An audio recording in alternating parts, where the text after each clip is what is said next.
Okay, in the previous class, I explained 19 items coming under the deduction under section 80C.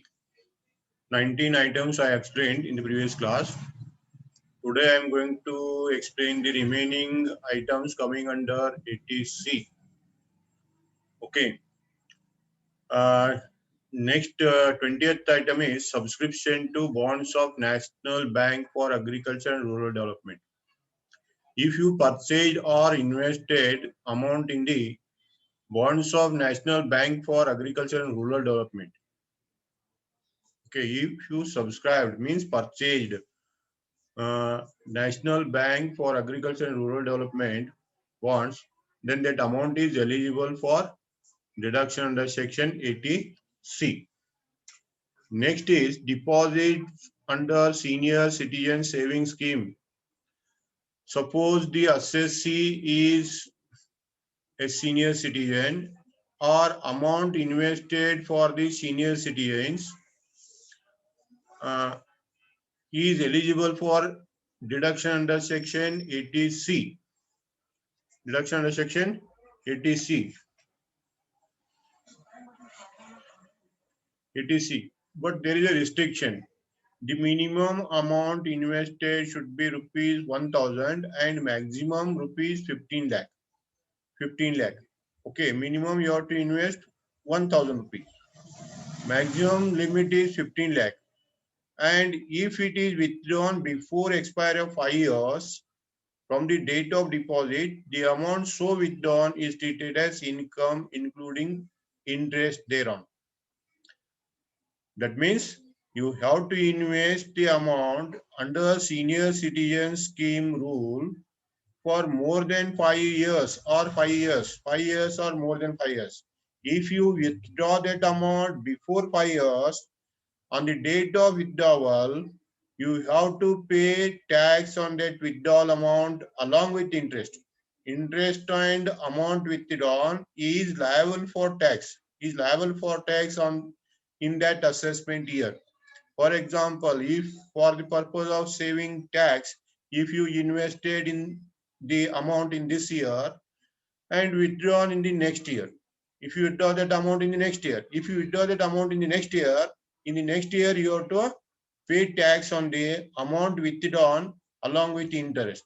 That is the point you remember. So, if you invest the amount for 5 years or more than 5 years, that amount is eligible deduction. Eligible deduction.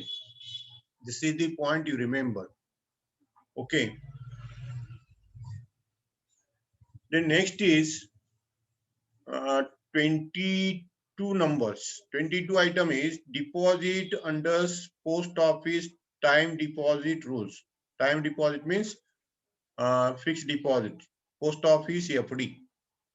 And if that post office FD expires before 5 years from the date of deposit, then here also the withdrawn amount is taxable in the year of withdrawn.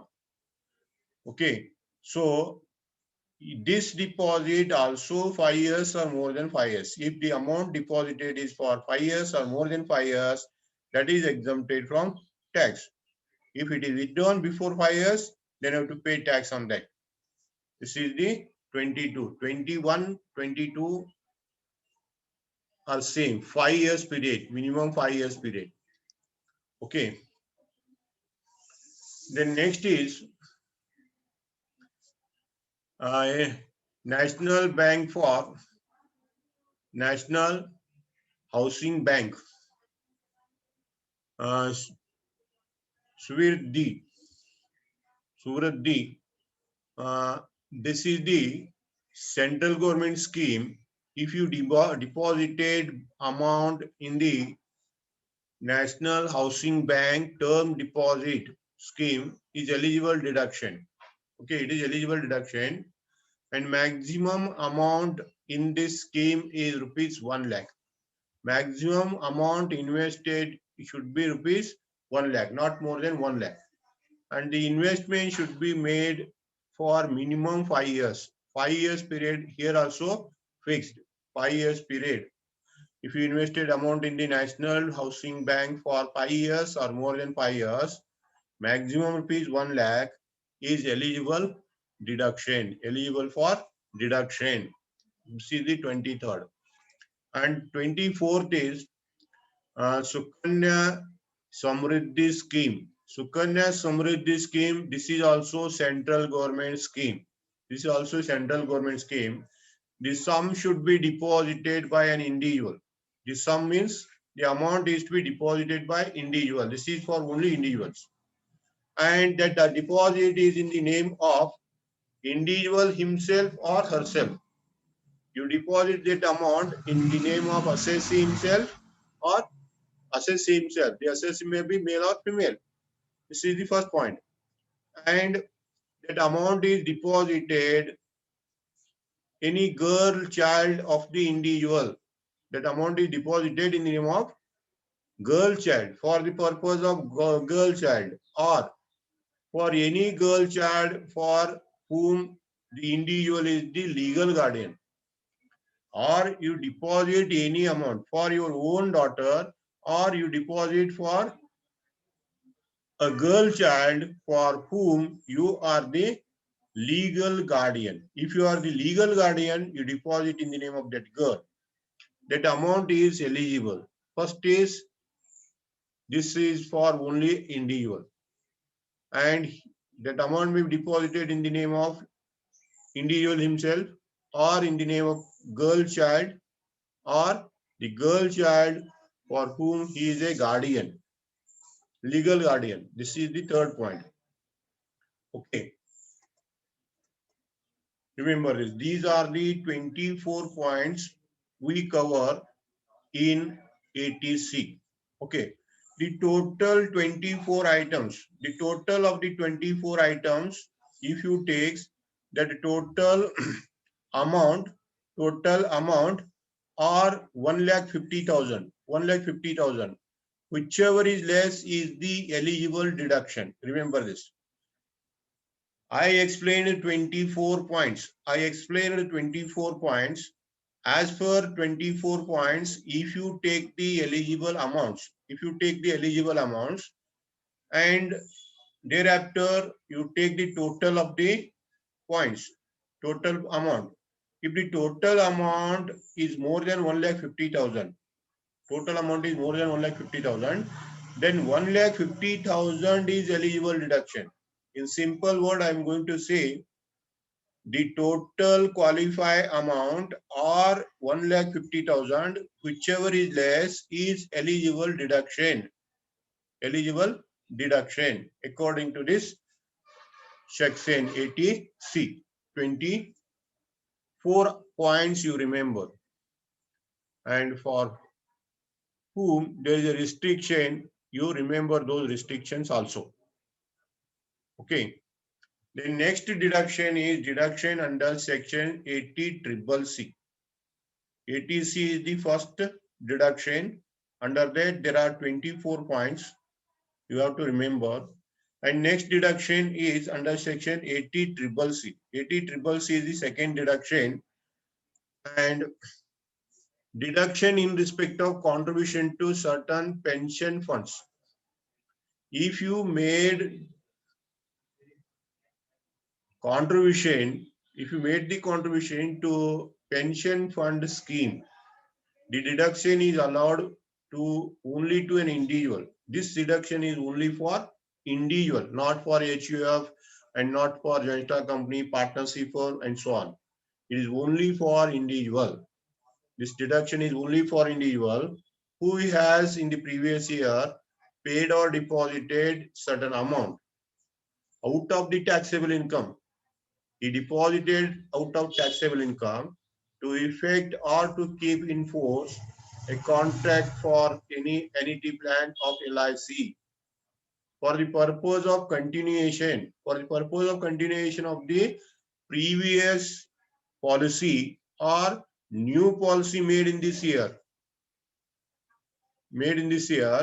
for the annuity plan of LIC or any other insurer for receiving pension from the fund referred.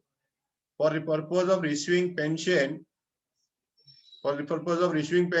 in future under section 10 subsection 23A(b). You remember this section.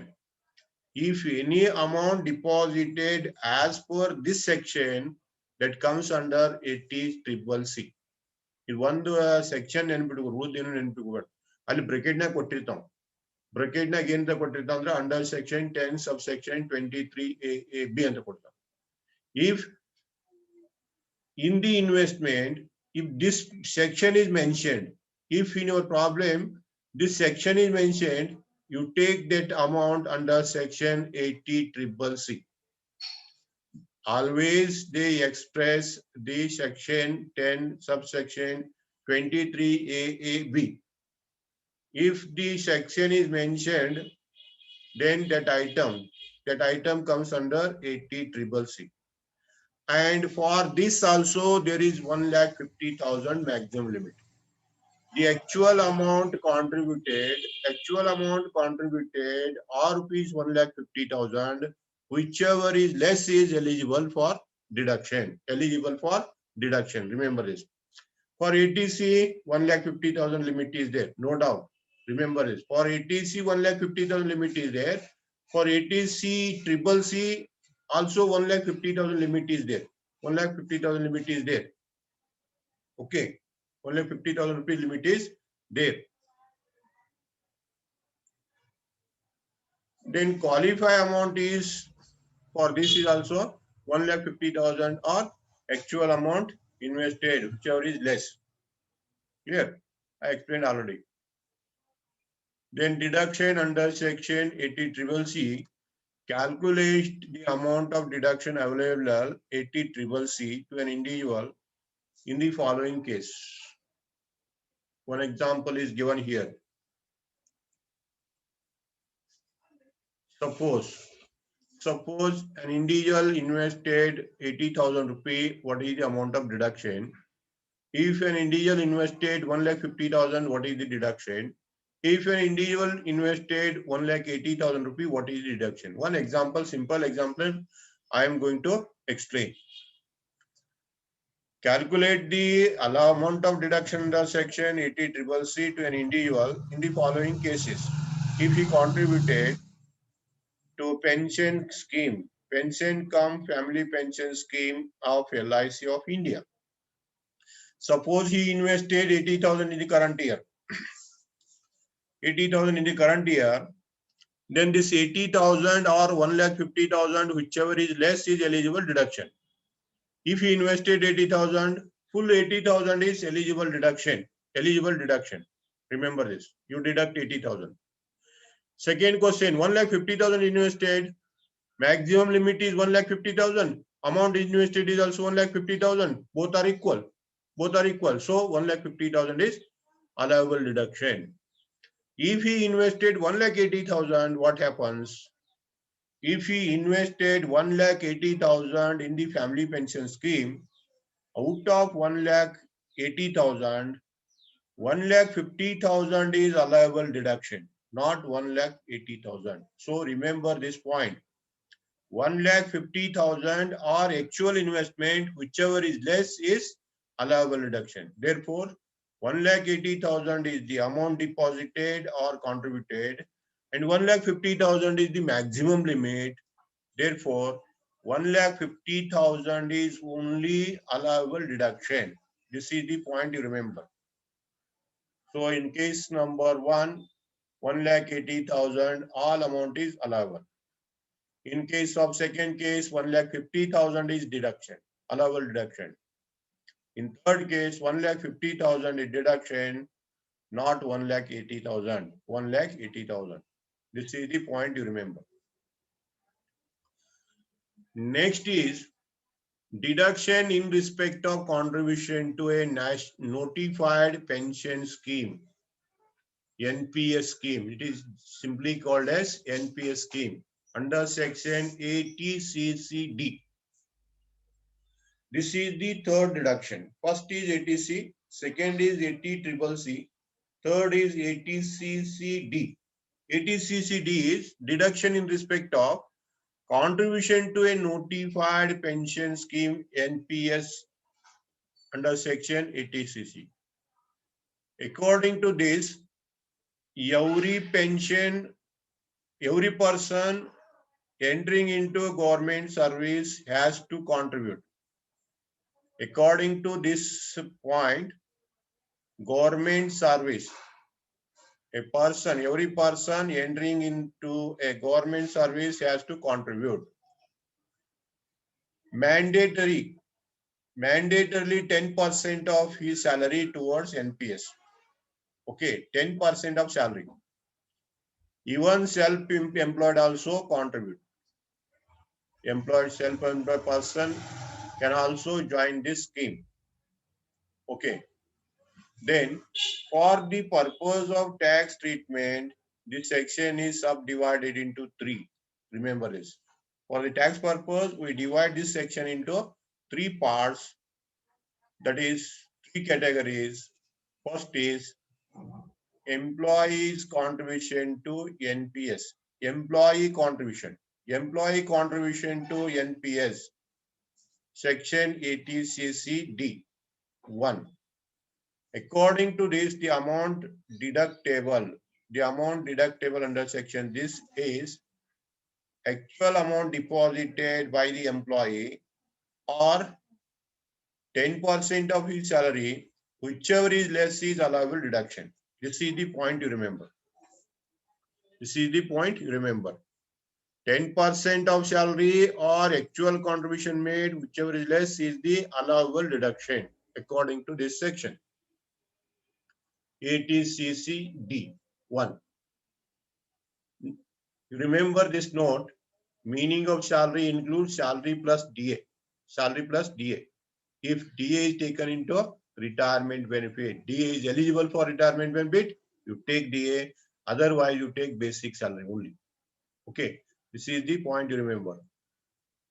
Employee contribution, this is the first point. And total deduction under sections, this also maximum 1,50,000. My dear friends, remember, first point I told 1,50,000. Second section told 1,50,000. Here also I am telling 1,50,000. Okay. All these 1,50,000, 1,50,000, 1,50,000, 4,50,000. 4,50,000 is not eligible. Remember this. If you contribute aggregate of all these should not be more than 1,50,000. ಸರಿಯಾಗಿ ನೆನಪಿಟ್ಟುವರು. ಮತ್ತೆ 80C ದಾಗ 1,50,000, 80CCC ದಾಗ 1,50,000, 80CCD1 ದಾಗ 1,50,000, ಎಲ್ಲಾ ಕೂಡ್ಸಿ 4,50,000 deduction ಸಿಗ್ತೈತೆ ಅಂದೇರ್. ಇವೆಲ್ಲಾ ಕೂಡ್ಸಿರು ಮತ್ 1,50,000 ಮ್ಯಾಕ್ಸಿಮಮ್. ಸರಿಯಾಗಿ ನೆನಪಿಟ್ಟುವರು. Okay. Then second point is employee contribution to NPS under section 80CCD subsection 1B. An assessee is allowed an additional deduction. First, that is 10% or 10% of salary or actual contribution made, whichever is less is allowable deduction. That will include in 1,50,000. And the additional 50,000 is allowable deduction in computing the total income. Additional 50,000. So, according to this, the employee contribution is there. That employee contribution or rupees 50,000, whichever is less, is eligible deduction. So, 1,50,000 plus 50,000, total 2 lakh is eligible deduction. According to this, additional 50,000 is allowable. Additional 50,000 is allowable if employee contributes. Then next is employer contribution. If employer contributed to this fund according to section 80CCD2, then contribution made by employer to this fund is treated as, first it should be included in the head salary. You include this amount in the salary. First it is included in the salary. While calculating the income from salary, You take that income. And secondly, such contribution is allowed as deduction to the extent of 10% of salary. And you take that amount while calculating deduction. 10% of that salary you consider for deduction. The amount deductible under this section is also actual contribution made by employer or 10% of salary, whichever is less is eligible deduction. Eligible deduction. Okay. This is the point you remember. And note, salary means salary plus DA if eligible for retirement benefit. Second note, 1,50,000. And this also should not cross 1,50,000. Okay. This is the point you remember. So only one thing you remember, if employee contributed additional 50,000 is eligible deduction. 1,50,000 plus 50,000 is equal to 2 lakh maximum eligible. And if NPS is there, 2 lakh rupees. If NPS is not there, only 1,50,000. So lastly, I will say that the total amount of deduction under section 80CCE, whatever points I explained, for first point 1,50,000, second section 1,50,000, third section 1,50,000, like that I told 1,50,000, 1,50,000. Okay, all the 1,50,000 should not exceed 1,50,000. If you take the aggregate of all these three sections, ATC, ATCCC, ATCCD, and ATCCD1, 2, and etc. If you take all the total, the total qualify amount or 1,50,000, whichever is less is eligible deduction. Along with that, 50,000 additional deduction is allowable if employee contributed towards NPS. Remember this. This is the point, simple point regarding ATCCD. Okay. And deduction in respect of Rajiv Gandhi.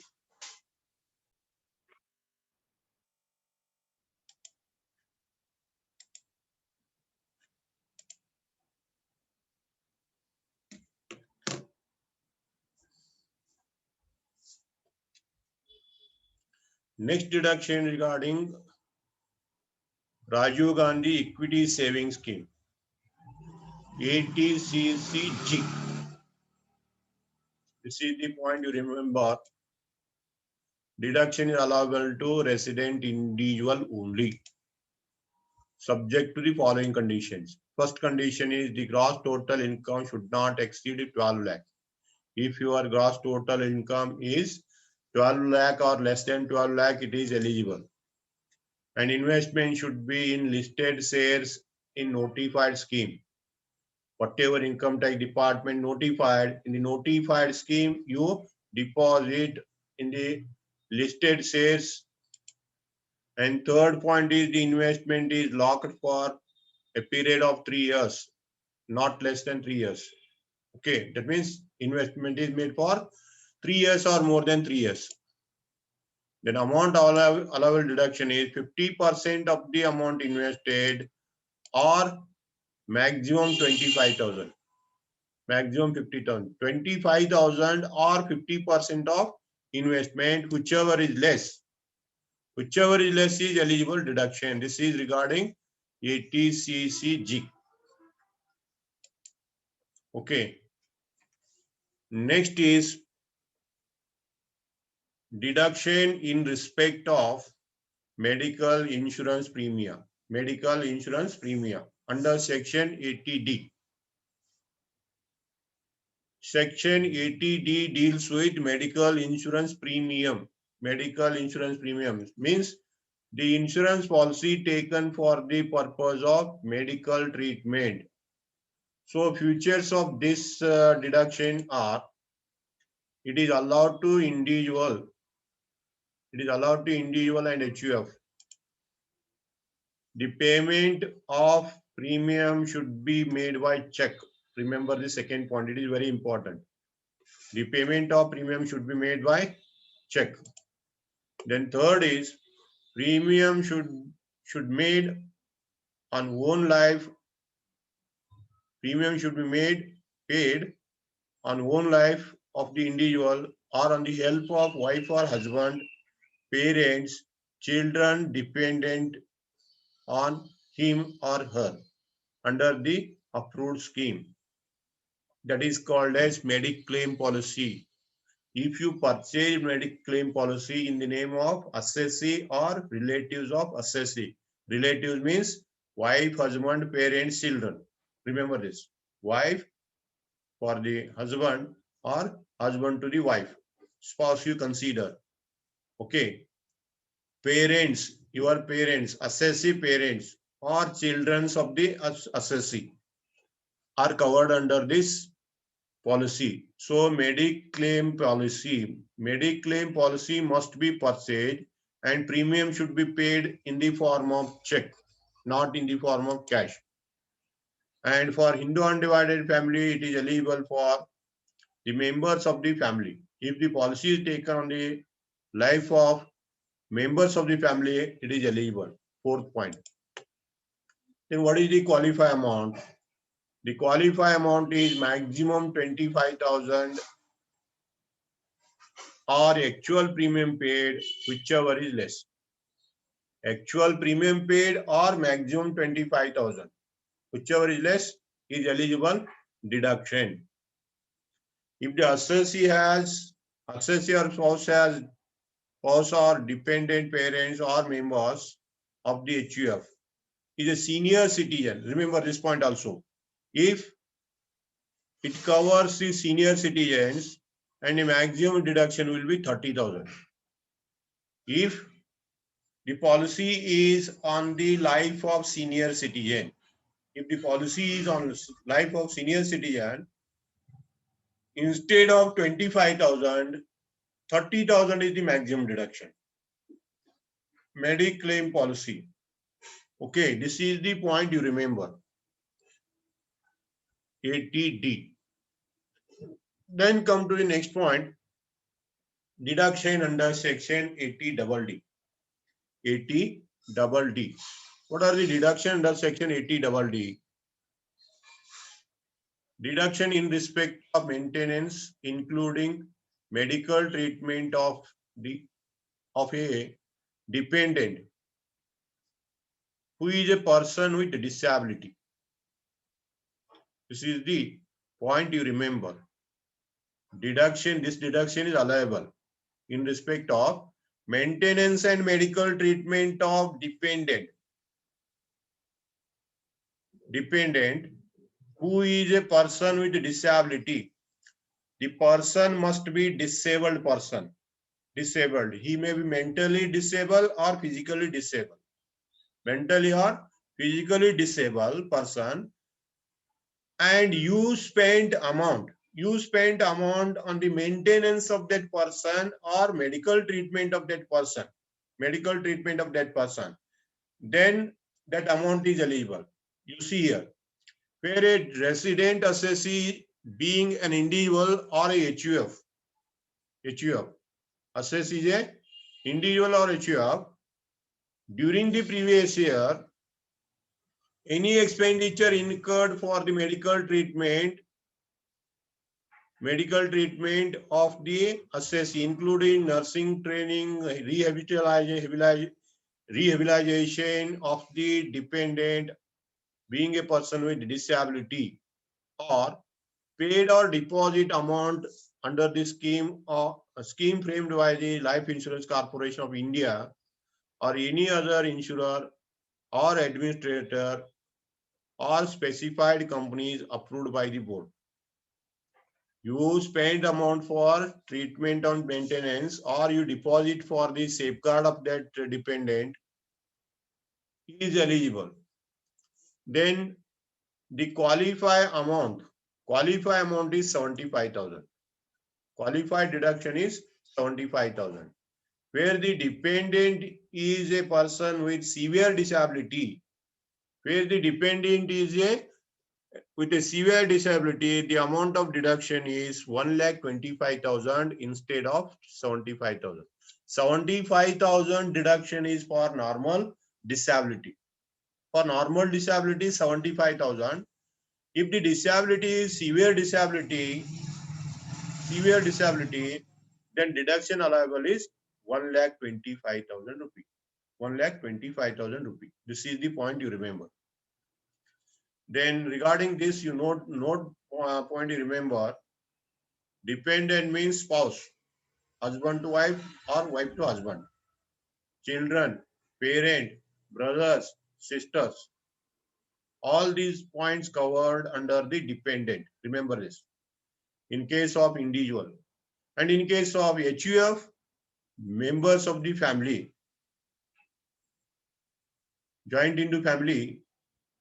JHF means joint Hindu family. Okay, Hindu undivided family or joint Hindu family, both are same. The amount spent is not important. The amount spent is not important. Remember this point. You spent a single rupee. But deduction allowable is 75,000 for normal disability and 1,25,000 is for severe disability. This is the point you remember. Okay. 80DD. Then normal disability means 40% or more than 40%, but less than 80%. 80%. Less than 80% disability. Okay. And 80% above disability is called as severe disability. Amount spent is ignored. Amount spent is ignored means you whatever amount you spend will not consider. The income tax department will not ask how many rupees you spent. Income tax department will not ask you people regarding amount spent. Only thing that you spent the amount. There must be evidence regarding the amount spent. You spent only 2 or 3 rupees. You spent only 2 or 3 rupees, but deduction allowable is 75,000 for normal, 1,25,000 for severe disability. Okay, this is the point you remember. Then come to the next deduction. Deduction under section 80DDB. 80DDB. What is this? This is medical treatment of specified diseases. 80DD is relating to dependent person. 80DD is for treatment of specified diseases.